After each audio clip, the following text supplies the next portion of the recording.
I was really struggling to think of an idea for my players' next session. They needed to board the Soul Train, a train that transports souls from the outer plane to the material plane. The Soul Train was the location of an item that they were looking for. But alive, normal people can't board the train. Only souls, presumably dead, are allowed to board. In the previous session, they found a tree that was able to separate their bodies from their souls, and now I had the task of explaining to them what was it like to just be a soul. What are some of the new rules, the game mechanics, the story, the themes? I wrestled with these ideas for a while, but it wasn't until about an hour before the session when everything finally clicked. I had an idea for a super fun mechanic. I would have my players kill themselves. And I was also going to ask if they were capable of killing possibly innocent people. This session was about death, the morals of murder, and giving the players a bit of a playpen in order for them to experience what it's like to try to kill themselves again, and again. In essence, the theme of the session was a moral hypothetical that philosophers have discussed for centuries. Would you kill baby Hitler? If you could go back in time when some nasty person who did a bunch of bad shit was a baby and kill them, would you? So, first I had to develop my world's Hitler. In walks in a small, maybe 4 foot tall human in overalls with pale skin, and he introduces himself and he says, "Hi, I'm Pinchy."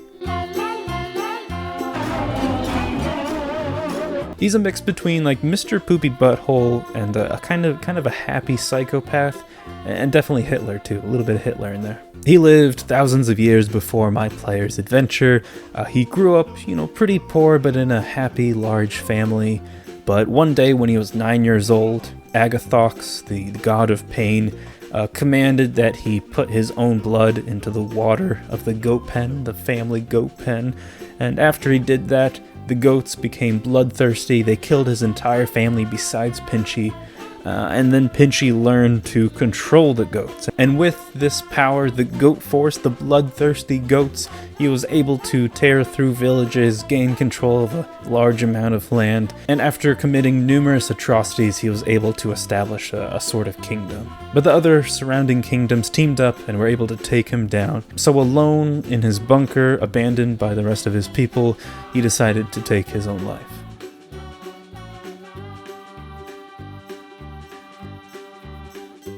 So yeah, it's basically Hitler, but with bloodthirsty goats. Pinchy's story here is something that the players won't know about him until they actually go back and experience it for themselves. But first, I needed a place for Pinchy and the players to meet up, and I also needed a reason for them to interact. When the players' souls left their body, they would arrive in Purgatory, the place in between life and death, where your soul waits for, where your next destination is. In my story, it's a train station run by ghouls. This is also where I was able to introduce some of the rules of being just a soul, or basically a ghost.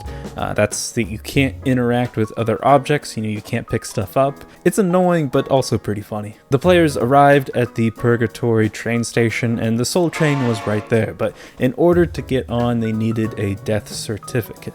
And because they had separated their souls from their bodies using that magical tree, according to the paperwork in Purgatory or whatever, they didn't technically die, so they don't have their death certificates. Without a death certificate, they can't get on the train. And so to try to avoid all that bureaucracy, Pinchy will emerge from the shadows. Now, Pinchy is in Purgatory, not as a soul, but, as kind of like a fleshy being there. But he's been sent there as his kind of personal hell, damned for all of eternity. He wants to escape this place, and the players want a death certificate. So Pinchy says, you know what, I have some higher up power. He knows Agathox, a pretty powerful god. If you guys can get me out of here, then I will give you your death certificates. His first request was that they kill him. That way his soul will be free. He won't have to be there any longer. They'll get their death certificates. He set a dagger down on the table, and then one of my players tried to pick it up, but they couldn't because they were souls. I chuckled a bit. They went to the train station store and were able to pick up a magical plastic bag that basically allowed their souls to interact with real objects. With this tool, my monk then grabbed the dagger and proceeded to stab Pinchy 25 times in the stomach. Pinchy was screaming and hollering throughout the entire thing. "This really hurts! You're stabbing me many times! Please, can you kill me faster?" By the time the walls were covered in blood, Pinchy yelled, "Stop, okay, stop!" It's like Jerry Seinfeld. "Kramer, you can't be saying that word." So Pinchy was wrong. He could not be killed. That would not free his soul. But there was another way. Pinchy then asked the group, "Could you guys go back in time and prevent him from doing things that led him to ending up in Purgatory?" In time travel, the ramifications of your group's actions can be whatever you see fit. But in this case, the stakes are pretty low. Pinchy just says, "You guys gotta go back in time and prevent myself from killing myself." And if you want, you can explain to the group that as souls, you're able to travel time because you don't have your bodies connected to you. You can make up an excuse of why you're able to time travel when you're a soul. There are rules though to time travel. Pinchy tells them that when they go back in time, they'll be put back into their normal bodies and they'll have all of their equipment. But they must, number one, make sure that nobody else kills them. They can't die by another person's hand. And number two, when they want to return back to Purgatory, they have to kill themselves. That's the home portal. And part of the reason why the experience can be so hilarious. So the players went back in time. They found Pinchy's sort of abandoned bunker. They found him lying on the ground, a big boulder over his head held up by some ropes, a bunch of pulleys, and then he's holding the rope ready to kill himself there. He's crying on the ground. And the players were able to make a persuasion check to convince Pinchy, "You know what, it's not too late, go out there, you can still win." Then they proceeded to drop the boulder on themselves, killing each other and ending up back in Purgatory. Unfortunately though, Pinchy was wrong again. He's still at Purgatory. He's kind of looking over his chart and his number, and he's like, "You know what? Yeah, maybe that wasn't it." You can make up something like, he survived for 5 more years in the mountains, or you can say he went outside and he was immediately killed by a soldier or something like that. Either way, he talked to the players and he said, "You know what? Maybe it was that baby I killed. Could you guys go back in time and prevent me from killing this baby?" But my players were having none of Pinchy any longer. They didn't like him. They didn't like his voice, understandably. In fact, they brought up the idea of, "You know what, Pinchy, if you want, maybe we could go back in time and kill you when you were a baby." And this is pretty funny that they suggested it, considering it was based off of kind of that hypothetical. But you know what? Pinchy still wanted to have somewhat of a life, right? He didn't want his life taken away from him. So he just asked the group, you know what? Could you go back to when I was 9 years old? I feel like I was pretty innocent then. Nothing was going bad when I was 9 years old. Could you guys go back then and then kill me? The group agreed, and unbeknownst to them, this was the night right before Agathox would ask Pinchy to put his blood into the goat water. It was a simple transaction. If we kill this 9-year-old, we'll get a death certificate. Boom bada bing, Merry Christmas. So they went back in time, and I tried to make Pinchy the most innocent character imaginable. They come up to this modest farm. Pinchy's mother calls out to him, "Time for dinner, Pinchy." And he says, "Yes, mama, coming." And they look into the dinner table, and there's a big family all gathered around food, laughing and talking. But this is where the shenanigans began. And I have to start by saying this is a little bit off topic, but comes into play.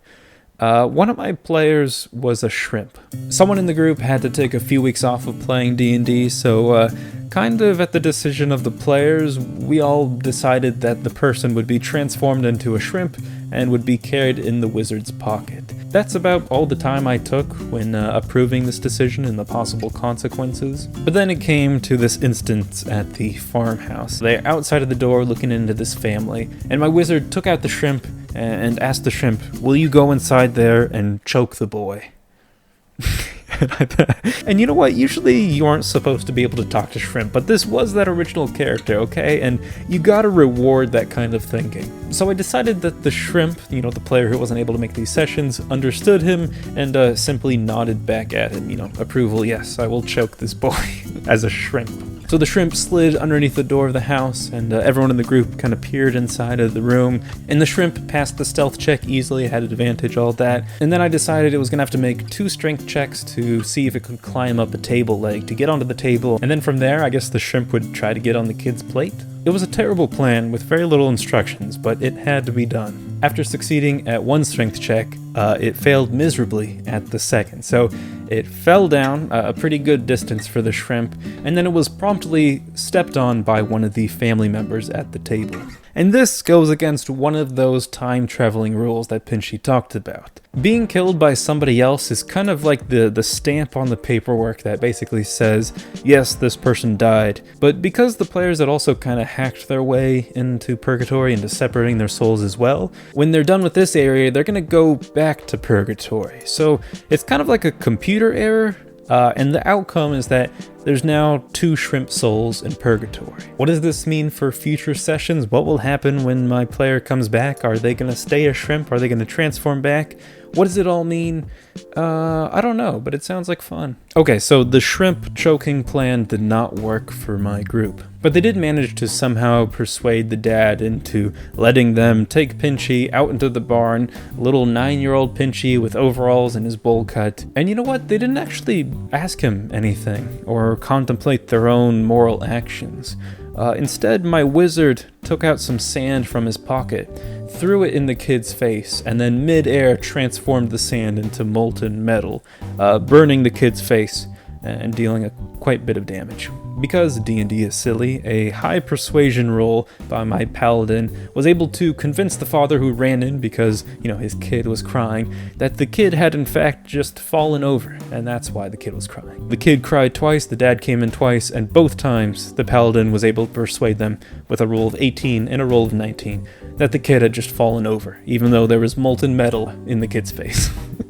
And then it just became a game of how can we kill this innocent 9-year-old? My god, this is going great. The paladin offered the idea to get onto the roof of the barn, where at its apex it's like a 20-foot drop, put ball bearings there at the top, and then kind of roll the kid, throwing him as though he's a bowling ball, and have them, fall off the roof and possibly die that way. And the next 10 minutes just contained cry laughter as the group threw off little young Pinchy off the roof and snapped his neck first try. And then one by one, each member of the group jumped off of the roof, doing gainers and front flips and cool moves as they all tried to snap their own necks and kill themselves. Rolling high acrobatics would lead to extra dice when doing fall damage, and one by one they eventually died. The monk was able to Fury of Blow herself, and then ended up just stabbing herself to death. A lot of the times in battles, I don't make like hyper realistic damages, an arrow to the arm makes it so that you can't shoot an arrow yourself. I usually don't do that sort of stuff.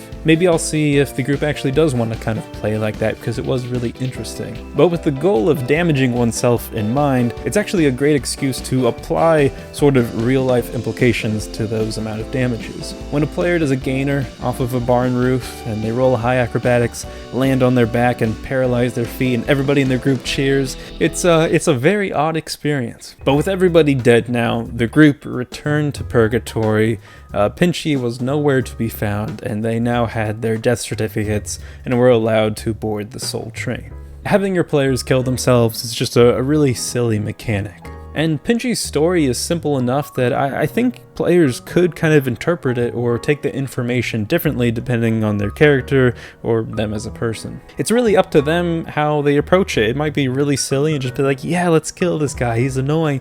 Or it could be a real moral decision, like, should I kill this person? To be honest, that's about only 10% of players, I'd say. Most players are just gonna enjoy killing Pinchy and then killing themselves. And I think this experience really helped me think more broadly when it comes to story building in D&D. This campaign that we're running, it began with the bad guy declaring, I'm bad and I'm going to end the world. But, why should my players really care about that, right? They're just kind of thrown into this world, and now there's this bad guy, okay. Do my players really care? No. Can I make them care? No. But maybe this campaign's gonna go evil, and instead of the bad guy, my players are gonna try to end the world. Either way, I want to give them that option. So for this upcoming Soul Train session, I'm going to think of a pretty broad theme, and then maybe a funny premise, kind of throw it together and see what happens. I think that formula worked this time, maybe it'll work again. If you enjoyed this, you'll probably enjoy it even more to have your own players kill themselves